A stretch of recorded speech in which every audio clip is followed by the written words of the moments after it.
No more international break. Welcome back to club football. This time around, it is uninterrupted until the next 3 months. That international break at some point started getting tiring, and it's a good thing that for now there are no longer international breaks. We are going to focus on our club football back to back to back to back to back. So it's a good thing. How far, my people? I am back again. Please, if you have not yet subscribed to the channel, kindly click the subscribe button now and then turn on your post notifications, because we are going to be putting out contents uninterrupted now.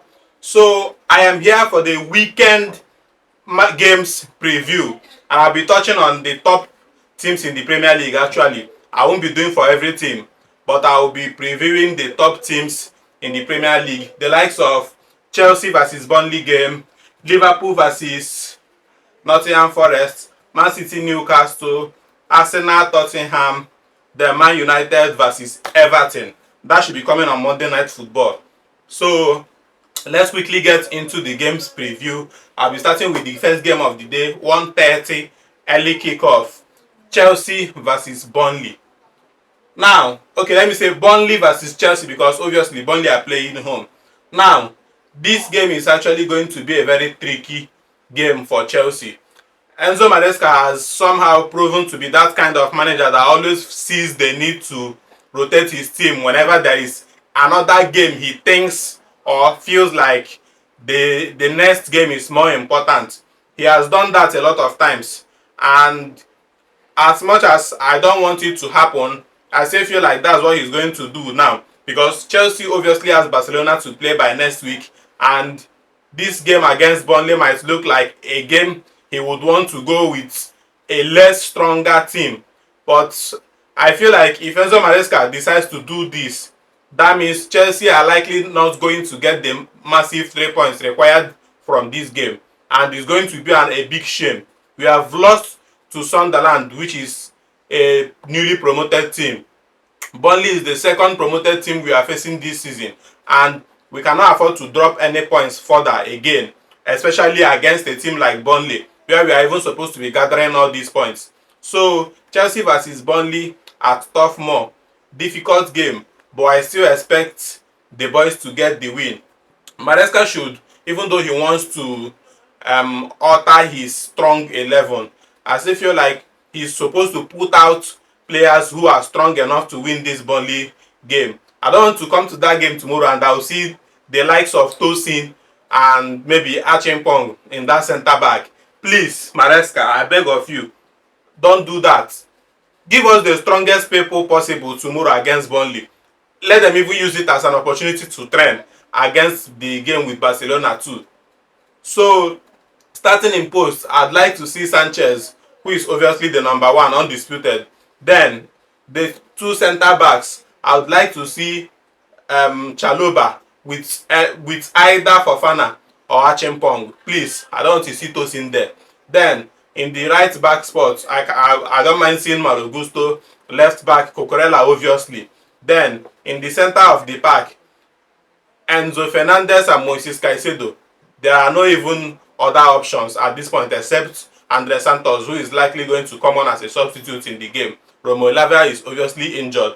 Then in the number 10 position, Cole Palmer, who everybody has been believing to be available for this game, was announced earlier today that he will no longer be available because he sustained an accident at home. He sustained an injury at home, sorry, as a result of one of those slight home accidents. And this little accident has actually cost him the ability to participate in Chelsea's next 3 games again. So there is no Palmer for Burnley, there is no Palmer for Barcelona, there is no Palmer for Arsenal.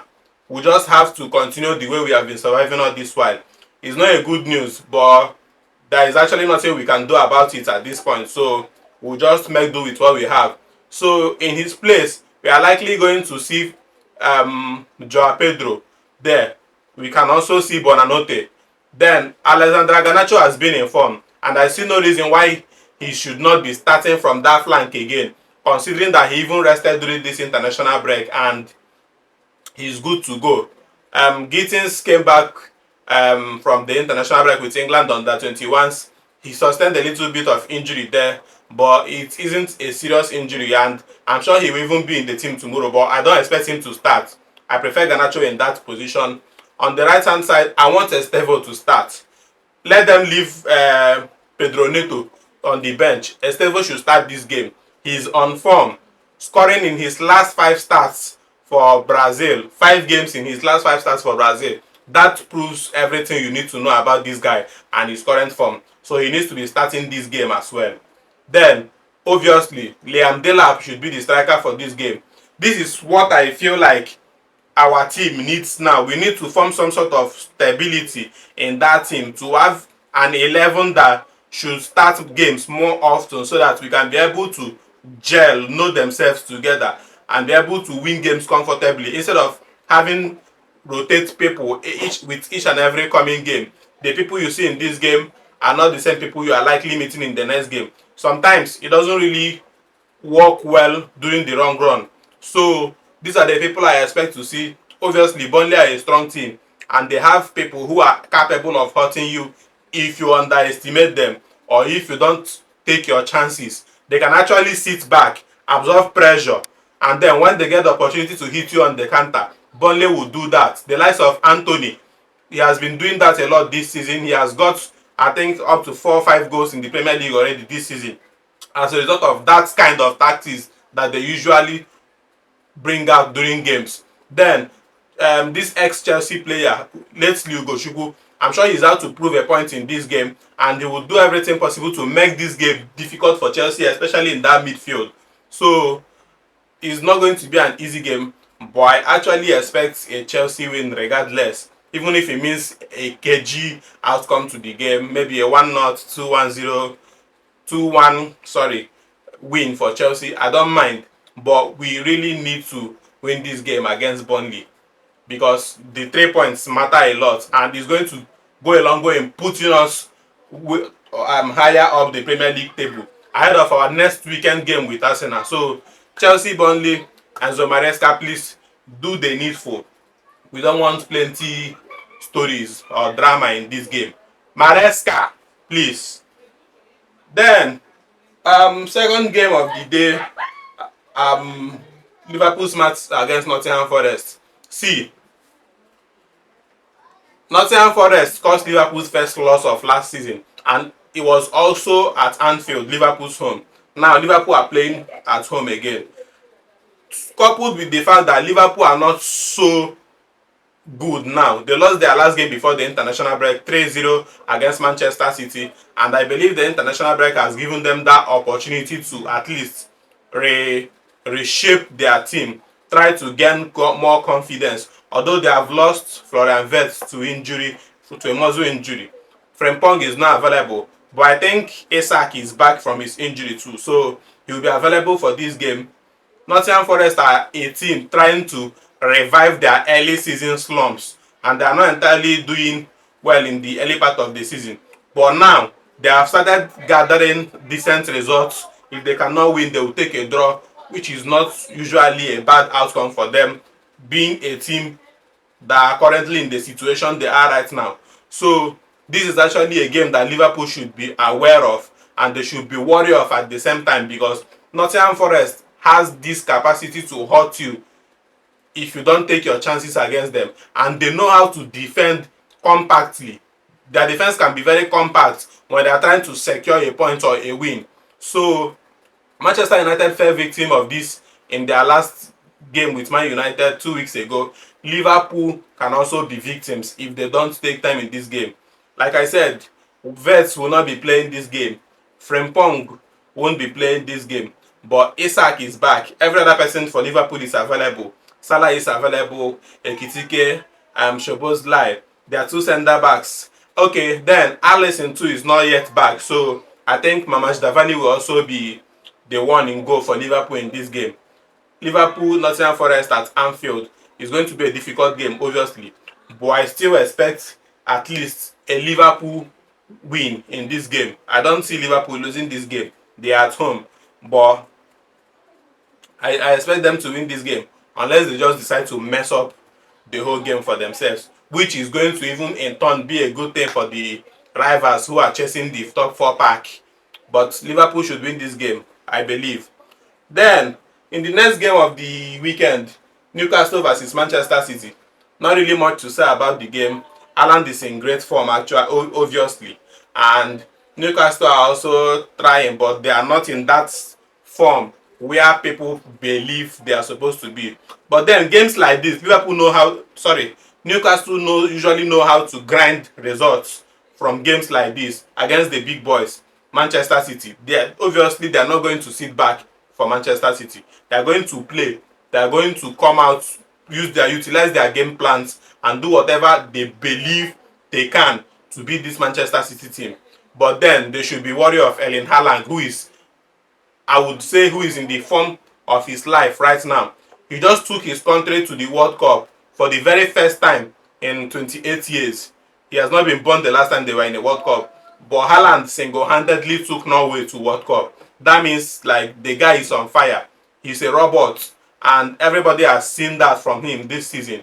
Nick Voltameda for Newcastle United hasn't been doing entirely bad since he joined the club, and even he has gotten a lot of chances with the German national team, and he has taken each and every one of his chances with the national team. So I still feel like he's also someone that Manchester City needs to pay close attention to, especially the type of threat he's going to bring. He's dangerous aerially, and he can also play with his back to goal. So Manchester City, as much as they look like the favourites to win this game, but they actually have areas for concern, especially with their defence.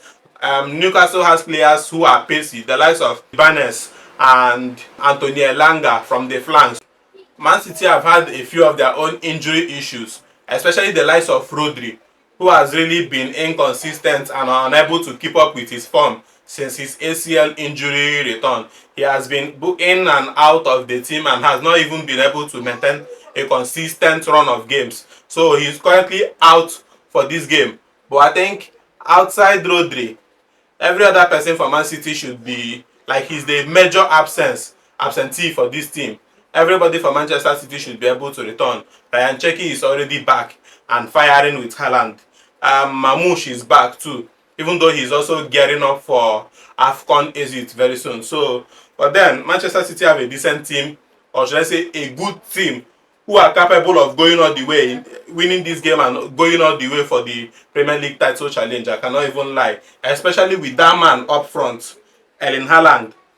Everything is possible with Manchester City. Like I said in their last game before the international break against Liverpool, that they are coming. You cannot write this Manchester City off from this title race. You can't, especially with the kind of form Haaland has. You can't write them off at all. Then with the kind of goalkeeper they have been able to put in their post, when you're even able to beat the team generally, you are going to meet a Donnarumma who is not going to make it easy for you to get past him. So they are a title contending team, no doubt. They just need to be able to maintain a certain level of consistency. Of course, it's Manchester City. You are not even going to explain to them or teach them what it takes to be consistent during a title chase. So I'm actually looking out for them as one of the bigger threats towards this Premier League title challenge that Arsenal feel like they are going to have an easy run towards. But obviously, City are there, like I said. I don't know if Liverpool will have some sort of resurgence at some point in the season, but Manchester City are there and they are pushing for this title. So that is that. Next game after the Manchester City game should be Arsenal's game with Tottenham. Yes, on paper that looks like the biggest game of the weekend, North London derby. Even though in recent times this particular fixture has been one-sided. Arsenal, their last three fixtures, Arsenal has got the win. I think the fourth one was a draw. And okay, let me say in their last 7 games, Arsenal has won all apart from one. Arsenal has won 6 out of their last 7 games. That's how dominant Arsenal has been towards this Tottenham team. So on paper and statistically, Arsenal are expected to win this game. And also with the resources available to both teams right now, Even though Tottenham have recruited properly, they have made some decent signings, the likes of Zabi Simons, and they have brought in Randall Colomwani, they have brought in Mohamed Kudus as well. But all these guys are just not doing enough. I think amongst all their signings, the only person who has had some sort of a visible impact in the Tottenham team is Kudus. Then in their last game, he was not even able to play. I think he had a little bit of an injury in their last game, so he was absent. But for Arsenal too, one thing Mikel Arteta has done properly about this Arsenal team is the fact that he has settled every new signing into the team perfectly, and he has got a very decent squad depth. A squad depth that covers the fact that they are more reliable players, or should I say they are expected starters, can get injured and their absence won't be felt. Odegaard has been away from their team for like almost 2 months now, and his absence has not been felt because there is an Eze who is filling in for him and who is doing the best he can do to ensure that Odegaard's absence from that team is not felt. Then outside the Odegaard part, they have a Leandro Trossard who is firing from all angles, even though he was even rumored to be a part of the people who are supposed to leave Arsenal during the summer. He managed to stay in the team and he has been good this season whenever he's called upon. Gabriel Martinelli has also been good this season, but I think he's currently injured now. So I expect Leandro Trossard to continue in that form on that side of the pitch. Everybody in the Arsenal team, starting from their goalkeeper, their right back Julian Timber has been brilliant. Their two centre backs, obviously, who are the best in the world at the moment, William Saliba and Gabriel Magalhaes. Both of them has been awesome. They have been amazing. They have been like, what's the I don't even know how to describe them, but they have been awesome. They have been faultless. So sadly, Gabriel is injured now. I think he got an injury during this last international break in Brazil's game against Tunisia, and from information circulating, he should be away for 2 months. So, but I still believe that in Gabriel's absence, they have someone like Christian Mosquera who can fill in for him. And if he's not seen as a suitable fit for that part of the central defense, they have Ricardo Calafiori who can also fit into that part of the defense, even though he's also reported to be injured from the last international break with Italy. Then they still have Hincapié. So Arsenal, they are very stacked in that their defense, and they have very good defenders who can definitely come in to replace the injured or the unavailable ones. So they don't have an issue. Then on their left hand side of the pitch, they have Miles Lewis Kelly and they have Calafiori. Martins Zubimendi has been awesome. Declan Rice has been awesome. It just has to be Tottenham doing everything in their power to get a decent result from this game. If not, I still see Arsenal dominating the game from start to finish and getting the massive 3 points from this game. Victor Gyökeres won't be available for this game as a result of injury, but in recent times they have used Mikel Merino as a false nine in their games, and whenever he's called upon, the guy still delivers. So at this point, I don't even think they are going to feel Gyökeres' absence. They had a one-off against Sunderland the last time before the international break, and I'm sure they are going to be out to stop whatever caused that shortcoming in that Sunderland game. So Arsenal want to kill this Tottenham team from the beginning of the game to avoid a similar outcome of the Sunderland game where they had to concede a dying minute equalizer to draw the game. With that in mind, I'm sure they are going to do things differently in this game. Different techniques, different approach, and try as much as possible to win this game early enough just to avoid a situation like that of Sunderland 2 weeks ago. So that's about it. Mikel Arteta has been brilliant. Obviously, he has done so well. If the Premier League needs to end now and someone is crowned champion, obviously he's going to be the Premier League champion. But sadly, that cannot happen until the games are completed, 38 out of 38. But until then, they just need to keep grinding. But I just believe that currently they are on the right path, they are on the right trajectory, and it's just a matter of time. Then we'll know if they are actually going to maintain this form, especially with Manchester City coming right behind them and pushing them. I will see if they are going to be able to keep up with the pressure from the chasing pack, or if they are going to succumb to the pressure and still drop like they have always been doing in recent years. So that's just about it. Arsenal versus Tottenham Hotspur, North London derby. It's going to be quite an entertaining match, and personally I expect an Arsenal win. Then Manchester United versus Everton. Very difficult game actually, because Manchester United, they have played out 2-2 draws consecutively in their last two games, and I'm sure they will not want to go through that route again in this game.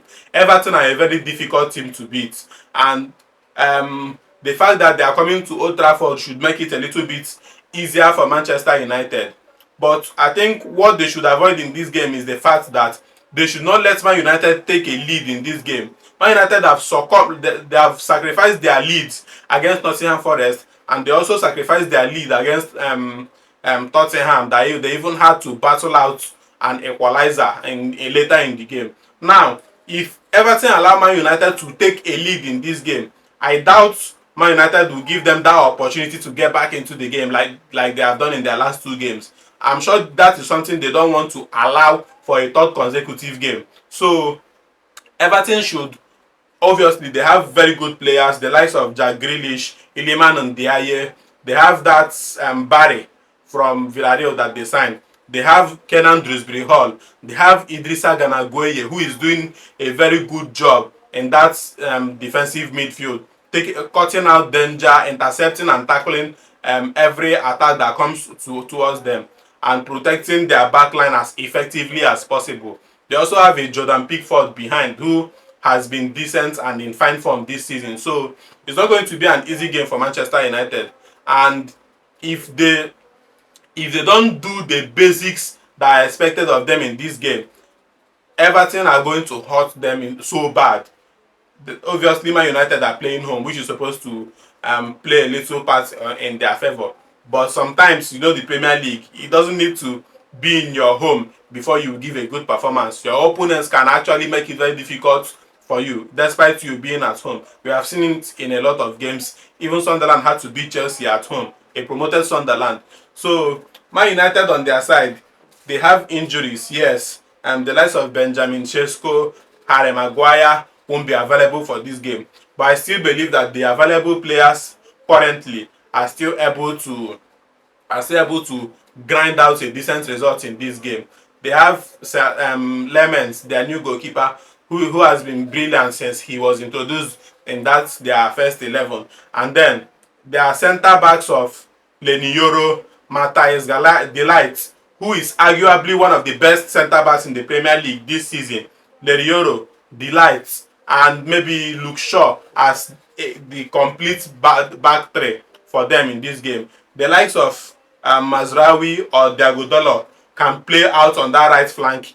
Then what's his name? Patrick Dogu can also play as the left wing back too. Bruno Fernandes obviously is Mr. Reliable, the captain of the team, and he has been able to put out decent games also this season. But then a 33-year-old Casemiro, who was even expected to leave the club during the transfer window, has become one of the cornerstones of this Manchester United resurgence. So Casemiro popping up with decent performances and then coming up with important goals when necessary. I think he even scored a goal also during the last international break with Brazil. So Casemiro, he has been important and very good for Manchester United this season, and I'm sure his performance in that midfield against Idriss Gana Gueye will be pivotal for them if they are able to get a good result from this game. He's supposed to or expected to hold his ground in that midfield, because if Everton manages to take over the midfield battle, that means it's going to be a difficult task for Man United to recover. So I feel like the battle, this game will be won in the midfield. Whoever takes more control of the midfield actions has better chances of getting a win in this game. But then it's Premier League for you, and a lot of things can even go towards the unexpected angle. But generally, based on recent performances, Man United have gone 5 games unbeaten. 3 games won and two draws out of the 5 games. So it's a decent result. And personally, I still believe that Everton, as good as they are, the best they can get from this game is also a draw. I see Man United winning or just a draw. But then anything can happen. So, ladies and gentlemen, that is my preview for the big 6 teams in the Premier League this season. And if you have your own predictions, you can drop them in the comment section so that all of us can just look at it and see who did better. And possibly I'll be bringing up um, opportunities where we'll be able to review games after weekend games. We can review the results during the week, maybe choose Monday or Tuesday to review weekend games and check out the predictions if we are correct with our predictions. I'm not making predictions yet, but I feel like it's something I can incorporate into this platform, especially during game previews like this. I can just make predictions and I'll give my audience the opportunity to drop their predictions in the comment sections too, so that after games we can do a review or reaction of the games that has been played during the weekend, and we can check out the people with the good predictions of the game, accurate predictions of the games rather. So thank you very much for sticking with my channel. Thank you for watching my videos. Thank you for your subscriptions, and for those of us that are yet to subscribe, please kindly click the subscribe button, like my videos, share, and drop comments in the comment section. They are very important. Thank you so much.